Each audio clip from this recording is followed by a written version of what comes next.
बीवी शौहर के लिए एक आजमाइश है।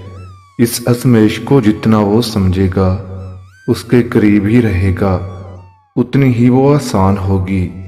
और जितना इससे दूर होगा, जितना वो उससे उलझेगा, उतनी ही वो मुश्किल होगी। बेहतरीन वक्त वो है जिसमें बदतरीन लोग सामने आ जाएं। मर्द औरत पर पाबंदी इसलिए नहीं लगाता कि उसे औरत पर एतबार नहीं, बल्कि इसलिए लगाता है क्योंकि उसे दूसरे मर्दों पर एतबार नहीं। कभी कभी इंसान को वो रिश्ते भी थका देते हैं जो इसका सुकून होते हैं। मियाँ बीवी का रिश्ता लिबास का है। दोनों को एक दूसरे के लिए लिबास करार दिया है, जो न सिर्फ शान और इज्जत बढ़ाने का बायस है, बल्कि सुकून और ऐब छुपाने का भी बायस है। याद रखें कि आपके अल्फाज बागात लगा सकते हैं या पूरे जंगल को जला सकते हैं।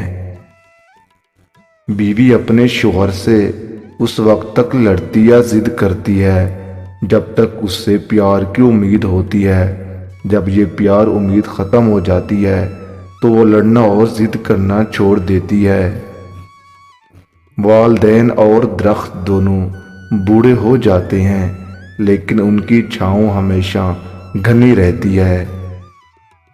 माहौल की कड़ाहट जब खून का हिस्सा बनती है तो खुद ब खुद लहजों से मिठास ख़त्म हो जाती है। करने दो जो बकवास करते हैं, हमेशा खाली बर्तनी आवाज़ करते हैं। सिर्फ फूल और दरख्त ही नहीं, कभी कभार इंसान भी मुरझा जाते हैं।